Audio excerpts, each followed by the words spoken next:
warnings: rape, unconventional kissing, masturbation, sex with someone having, like, I guess, a masturbation while someone's asleep, and I admit the same thing too. Okay, let's begin. Your hands trembled as it only clicked in your brain that you had killed someone, and your breath paced quickened as you were having another panic attack. Oh, fuck. Why is this happening to me? You thought. You closed your eyes as tears rolled down your cheeks. You covered your mouth to keep any noise from spilling. Your other hand was squeezing your leg. You didn't know if you did it out of self-comfort or frustration. Calm down, Yin. Calm down. You need to escape. You repeated that thought in your head like a chant. You tried your hardest to calm your heart, trying to be brave in this shitty situation. You don't know how long you were in that same position, but all that mattered was that you managed to slightly calm down. You were calm enough to try to think of a way out. You looked around the basement, and it was dimly lit. Your eyes searched for anything that can help you escape, but your eyes laid on a dirty, long cloth. Your eyes glanced at Miyaku's dead body. You didn't help but gag again. Feeling your stomach turned, you quickly got up to get the cloth and cover her corpse. You covered her body with the cloth as a form of respect. You quickly turned away, trying not to give yourself another panic attack. You inhaled and exhaled in an attempt to stop any kind of breakdowns threatening to get out. I need to get out of here, you thought.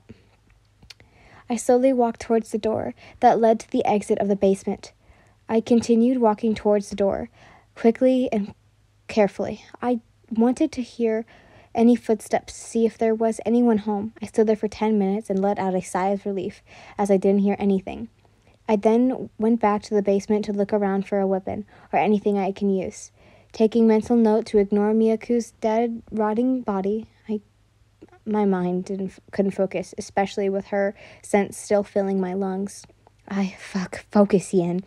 You need to leave this hellhole. I tried to distract myself by focusing on looking for a weapon. Why I was placed in this situation? Why was I in this game? What the hell did I do to deserve this mental and physical torture? Who would do this to me, and why? Why is Blake also here? I don't think he deserves to be stuck here. Why am I here? When can I leave? I should have just listened to Blake. I should have just stayed inside Yurichi's house and instead. A drop of water falls on my arm as I snapped out of my thoughts. I sniffled as I wiped away my tear. I don't have any time to think about this. I need to get out of here first, but my mind just keeps... It's a fucking mess. I can't think properly. Fuck. I kept mentally cursing at myself. My thoughts were, but as I saw a rusty wrench on the floor, I quickly grabbed it and clenched it near my chest. Now all I need to do was to escape this fucking hellhole. I carefully walked up to the door of the basement. My trembling hands clenched the handle. I inhale and exhale before slowly turning the handle. I mentally thanked whatever was out there, the door wasn't creaking as hell. I slowly took a peek. My eyes widened as I saw Nezuko. I quickly hid inside the basement again. My breath hitched as I wasn't expecting anyone to be home. How long has she been standing there? Thankfully, she wasn't looking. As to where I was, I could only see her back. Where do I go now? I don't think I saw the front door where Nezuko is. I quickly took a peek to the opposite side. It was a hallway that had 3 doors near the end. Fuck, I don't know what's inside those rooms. It might be a dead end, but Nezuko is on the other side. But I don't know if I can trust her yet. God damn it. Fuck, Yin. Why are you doing this to yourself? I mentally cursed as I walked towards Nezuko. My heart stopped in fear as soon as she turned around. Her cheeks were wet from the tears along her eyes that were red from crying. Her facial expression turned into relief. She then ran towards me and hugged me. My body trembled at the contact, not knowing what was about to happen. She cried in my arms as I froze her. Yin, I'm sorry. I'm so sorry. She sobbed as she soon pulled away. He didn't harm you in any way, right? Her voice broke, and she frantically looked around my body for any signs of harm. No, I shuddered. Oh, oh, thank God. She sighed with relief. She then looked me dead in the eyes. You need to leave. He's going to arrive soon. She panicked as she started pushing my body towards what seemed to be their front door. I didn't know what to do. It was all happening too fast, but I let her push me towards the door. Leave now, she whispered. I stared at her for a moment. I was cut off by her. Please, he's going to arrive soon, she begged. My bottom lip quivered. I don't know why. My heart felt heavy. She helped him. She's the one that got me into this mess. I was about to leave, but I looked back. She's the same as me. A victim. A victim of his shemane. As soon as I turned away from her, I ran from that house. My heart was beating out of my chest. My legs trembled from the exhilaration. None of that mattered. None of the pain I was feeling mattered. All I needed to do was to Richie. I need to find him. Maybe he can help. Where did he live again?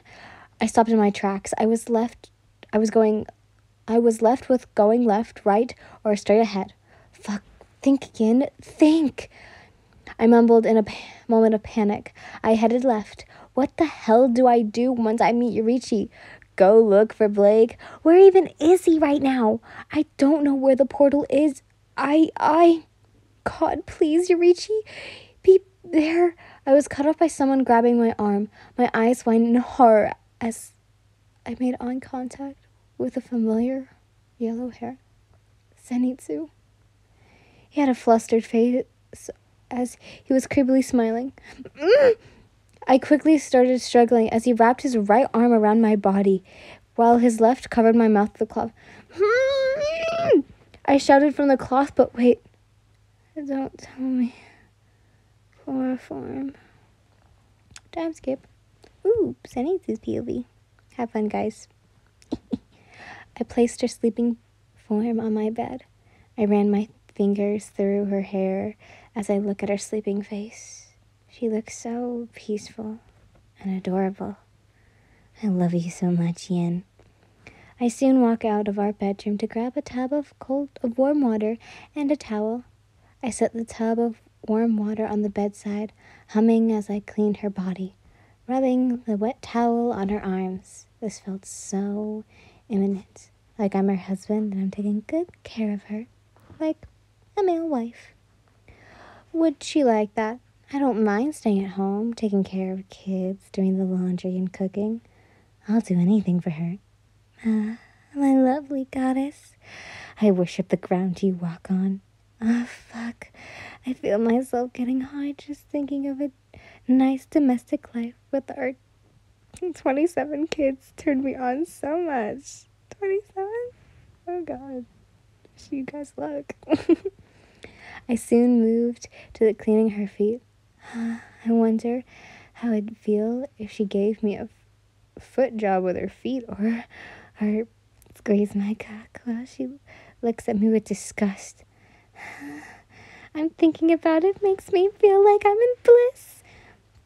I started cleaning her feet, then up to her thighs. I gulped.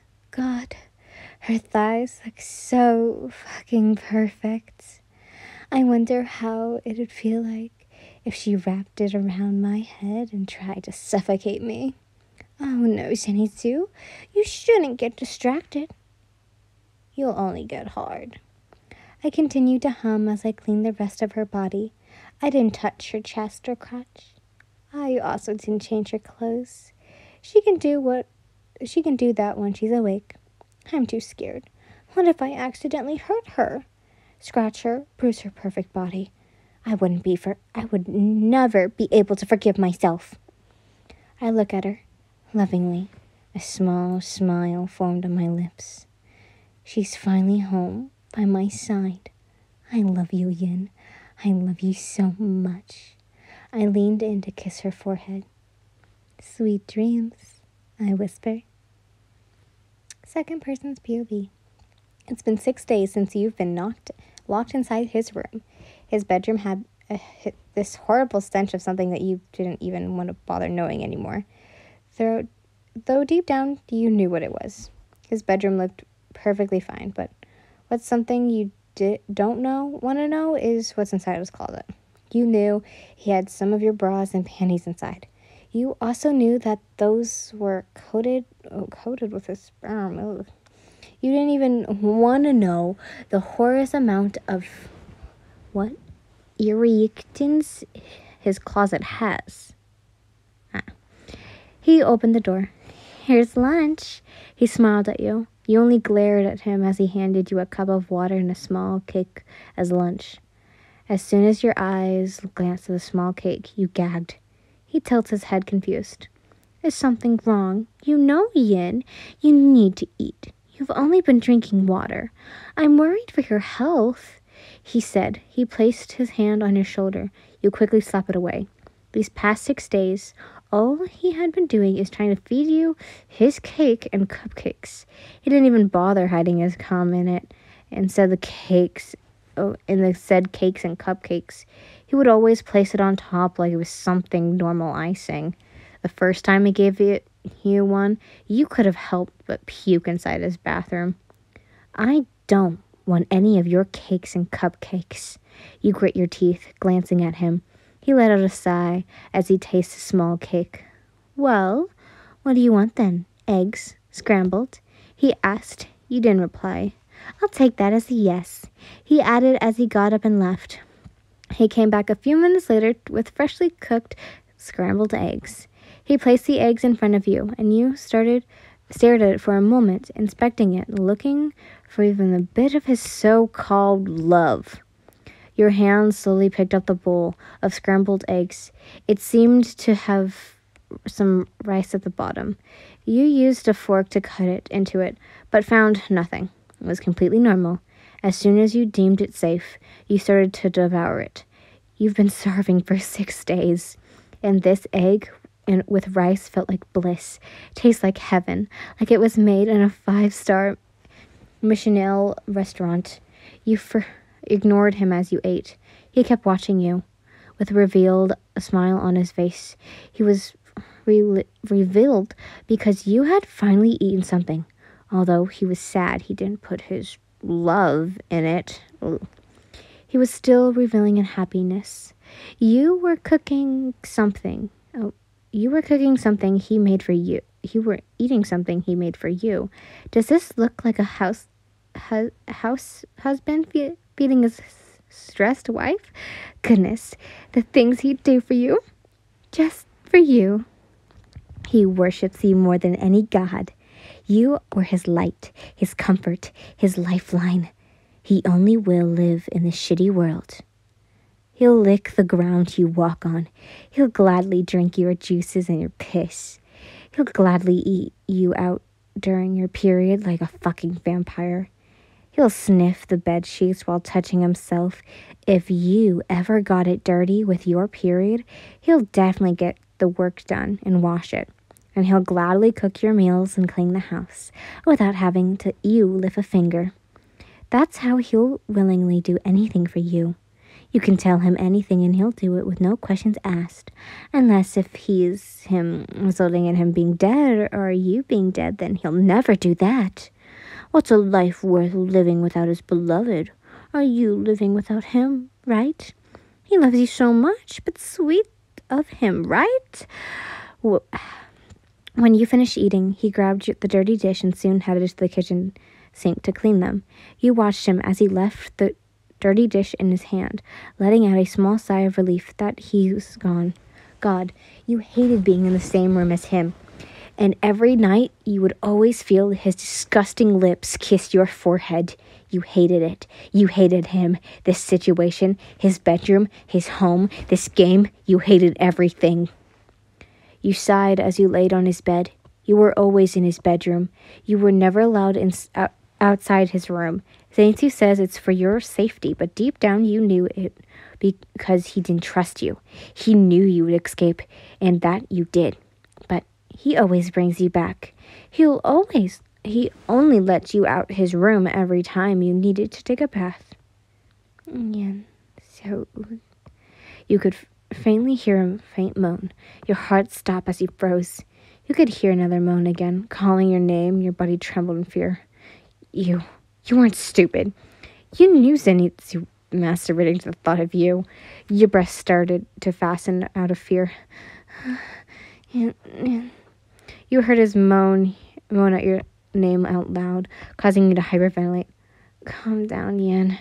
You mumbled, breathing in and out, trying to calm down. Just when you thought it was over, you could hear him moaning again. Tears rolled down your cheeks, hoping and praying.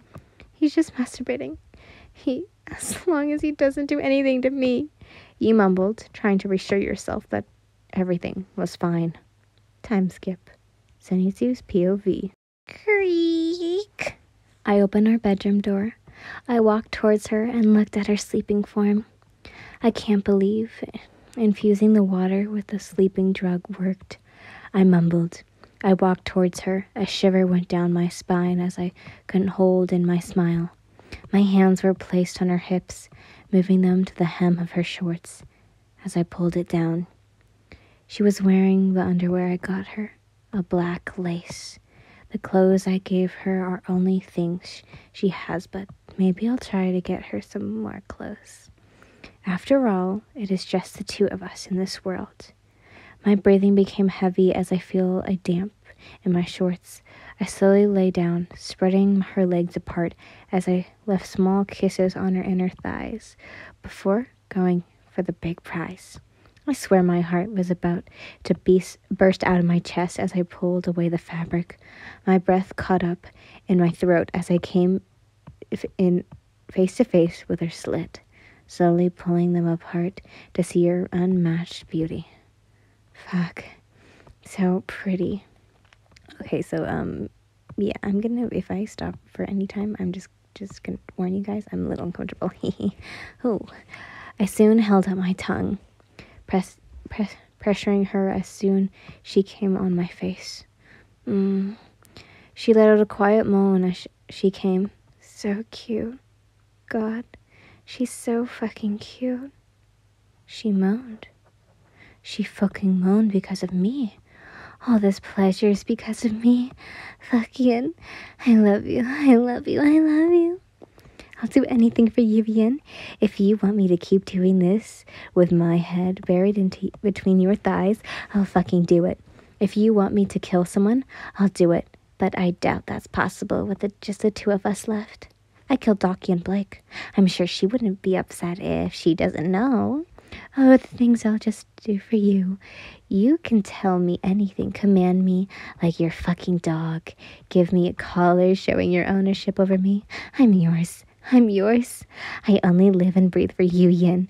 You can get me a leash, pull on it as I kneel before you, kissing your feet, because that's what a goddess like you deserve. I'll bark, I'll growl, I'll snarl, just for you, entirely you. I'll touch and edge myself. If I'll bring a smile on your beautiful lips, I'll make sure not to drop my cum spills and that it stays only inside you so that we could succeed in our dream of 27 children. If some do spill, you can slap me, kick me, punch me, or even dose me with hot water as a punishment. I'll happily have the 2 to 3-degree burns just for you. Just for you, Yin. I want to touch her. I want to fuck her so bad. I can do it right now. She already came. It would be easy to push myself inside her, right? Fuck. The hardness between my pants is starting to grow unbearable.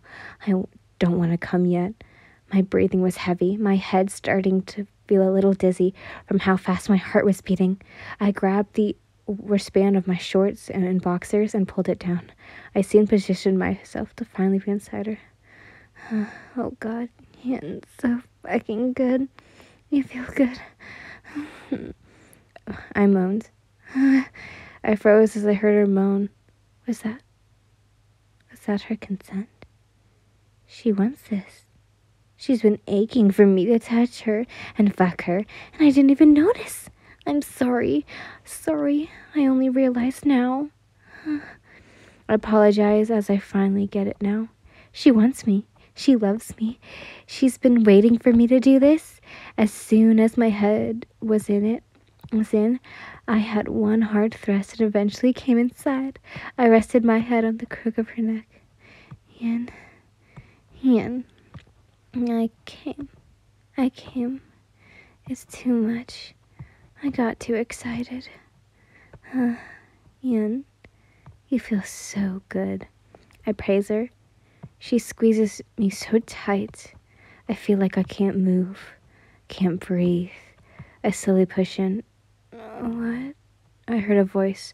My eyes started towards her face. Yin is awake now. Second person POV. You're awake. That's good. You can enjoy this while awake, he told you. You let out a large screech as you were trying to push him away. Is she still shy? No worries. I don't mind that. If she's shy. Sansu stops. Oh, Zansu thought. Stop. You spoke as hot tears rolled down your cheeks. Fucking stop. You moaned, more tears rolling down your cheeks as he started thrusting into you like a fucking dead man. Your body was betraying you. You were feeling pleasure. You were scared. You were angry. So why was your body reacting like this? You felt even more disgusted and angry with yourself as you started hiccuping from the number of tears that were pouring down your face. Ian, you're so cute. Why are you crying? Is it out of pleasure? Do I make you feel that good? He asked. Fuck you, you hissed as you glared at him. You rapist! Fucking monster! You shuddered. Shitface. Fuck you! You're fucking horrible. I hate you. I hope you die. You shouted. You felt him throb inside you. Did he honestly fucking like that? Fucking creep? Freak? Rapist? Asshole? I hope and pray you die the worst way possible. You thought. You looked up to see his face. He was moaning and whispering, his face flushed as drool rolled down his chin. He didn't like it. He fucking loved it. Mortian. Call me more names. Tell me how horrible I am. Fuck, I am. He shouted, laughing like a menace. You started smacking his chest, wanting him to stop. It hurts. It fucking hurts. Why is my body betraying me? Why is my body liking this? You thought as you shouted. Hurt me or degrade me. I don't mind, Yin. He moaned as he looked at you with psychopath eyes. Yin, let's fuck so tight. Let's make our first child out of 27. He says as your eyes widen in horror. Before you even knew it, his lips crashed onto yours, both of your teeth clashing as you didn't even try to reciprocate the kiss. You made sure to bite his bottom lip hard. He slowly pulled away with his bottom lip bleeding. That was, our first kiss, Yin. He fawned over your first kiss while you only wanted this to end. His thrusts were more sloppier. You knew he was about to come. Outside! You shouted. What? No, Yin. What we do? Fuck. Try for our first kid. He repeated with one last thrust. He raised his hips and poured it inside you. More tears rolled down your cheeks with your eyes turning red. I love you, Yin. I love you so much. You're my comfort. You're my love. You're my wife. He whispered as he left a kiss on your forehead. Time skip. Zenitsu hummed as he cleaned your body with a wet towel, gently caressing your body like it was a fragile glass. You did so good, my goddess. He mumbled as he kissed your forehead. He looked at you lovingly. I'm sure you'll be pregnant soon. We did it raw, and I came 4 times. I made sure to fill you up to the brim, he added as he nuzzled his face into your neck. I was too rough, wasn't I? I'm sorry. I got too excited. He kissed your forehead, and soon he started to at your unconscious face. They did it 4 times, and you passed out the 4th. It filled him with pride that he made you feel that way. Although, listeners, know that this isn't the case. She was forced, raped. In his eyes, it wasn't like that. To him, it's just normal love making between a couple. I can't wait. We'll have 27 children soon. I have a good feeling that you're pregnant now. If not, we can do it again. I don't mind. As long as I get to touch you, to fuck you. God, you're so beautiful. I could stare at you all day. I could watch you all day. I could touch you all day. I could speak to you all day. I could feed you all day. I could clean your body all day. You have such a needy, clingy, touching, but loving husband, Yin. Are you proud of me? I'm sure you are. You accepted me for who I am. He stared, leaving kisses on your neck. I can never have enough of you. I keep wanting more, he mumbled. I can't wait for us to make our own family. Zenitsu smiled. So, surprisingly, that was the uncensored. Well, that was the censored version. If you want to go listen to the uncensored part, layout of this, it is on my main channel. If you just click my little icon and you'll find it. But anyways, by the way, that one's like 25 minutes long. But I will not be reading the beginning part because, yeah, you guys have already heard it, and I will